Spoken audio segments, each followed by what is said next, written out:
In the early universe, a mysterious type of star may have existed, one that defied our understanding of stellar physics.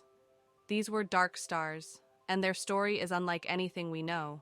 Unlike the brilliant stars we see today, dark stars would have been dim giants, powered not by nuclear fusion, but by something far more exotic: dark matter itself. Regular stars are powered by nuclear fusion in their cores, but dark stars would have been fundamentally different, sustained by dark matter particles annihilating each other. When dark matter particles meet their antiparticles, they annihilate, releasing energy. This process could have prevented these cosmic giants from collapsing under their own gravity.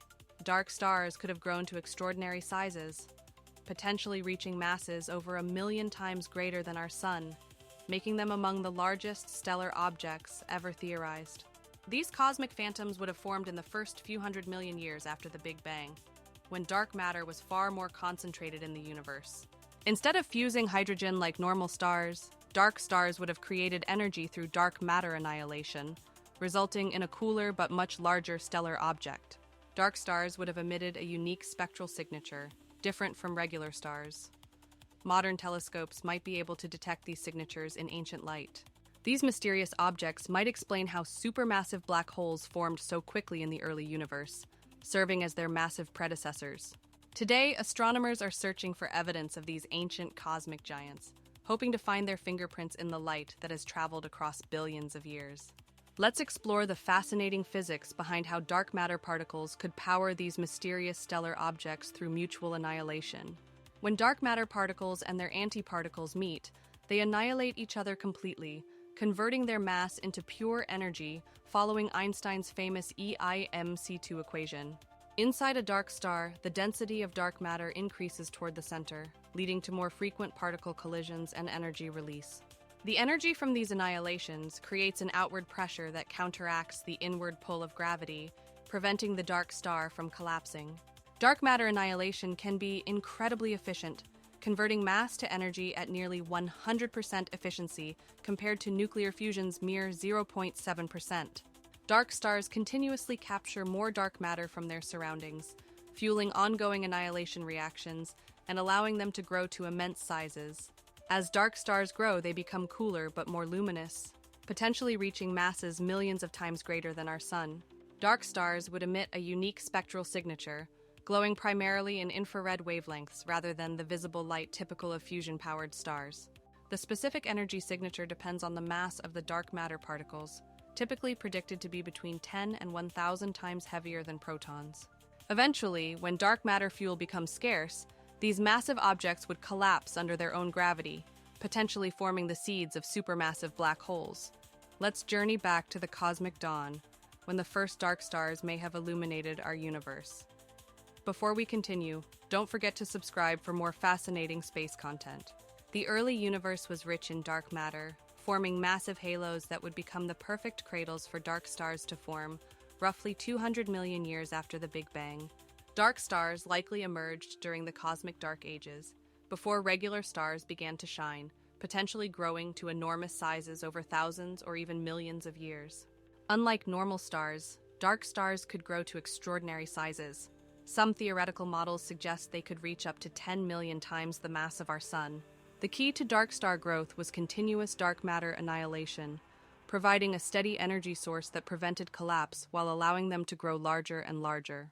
Dark stars would have continuously pulled in more dark matter from their surroundings, creating a self-sustaining cycle of growth and energy production.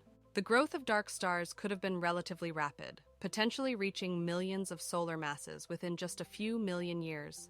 Eventually, these massive dark stars would have collapsed, potentially forming the seeds of the supermassive black holes we observe at the centers of galaxies today. Dark stars would have formed in regions of high dark matter density, potentially clustering in what would later become the hearts of massive galaxies. Today, we search for evidence of these ancient dark stars in the oldest light reaching Earth, hoping to find their unique signatures hidden in the cosmic background. Let's explore how dark stars might solve one of astronomy's biggest mysteries: the existence of supermassive black holes in the early universe. While normal stars take billions of years to evolve, dark stars could collapse into massive black holes much more rapidly, following a completely different evolutionary path. Dark stars could grow to millions of solar masses within just a few million years. far faster than conventional stellar evolution would allow. Once dark matter fuel is depleted, these massive dark stars would rapidly collapse under their own gravity, forming the seeds of supermassive black holes. Observations show black holes reaching billions of solar masses just 700 million years after the Big Bang, too fast for traditional formation theories. Dark stars could have been common in the early universe, providing numerous seeds for the supermassive black holes we observe at the centers of galaxies today. Dark stars could reach sizes far larger than normal stars, making them ideal progenitors for the supermassive black holes that seem to appear too quickly in cosmic history. The abundant dark matter in early galaxies could have fueled the growth of these massive objects, leading to rapid black hole formation at galactic centers. The dark star theory provides a direct pathway from early universe conditions to the supermassive black holes powering the distant quasars we observe. Dark stars offer an elegant solution to how supermassive black holes grew so quickly, bridging a crucial gap in our understanding of cosmic evolution. As we conclude our journey, let's explore how scientists are searching for evidence of these mysterious dark stars in the ancient light of our universe. Modern telescopes like the James Webb Space Telescope are searching for unique spectral signatures that could indicate the presence of dark stars in the early universe. Dark stars would emit a distinct spectrum, different from regular stars, with peak emissions in infrared wavelengths and unique absorption patterns. Scientists are focusing on observations from the cosmic dawn, roughly 200 million years after the Big Bang, when dark stars may have been most prevalent. Specific observation windows exist where dark star signatures would be most visible, particularly during the formation of the first galaxies. Computer models help scientists predict what signals to look for, including specific radiation patterns and gravitational effects unique to dark stars. The annihilation of dark matter particles would create distinctive gamma-ray and neutrino signatures that modern detectors might identify. International teams are collaborating to analyze vast amounts of telescope data, searching for the telltale signs of these ancient cosmic objects. Upcoming telescope projects will provide even more powerful tools for detecting dark stars, potentially revolutionizing our understanding of the early universe. Subscribe to stay updated on the latest discoveries in dark star research, and leave a comment with your thoughts on these fascinating cosmic mysteries.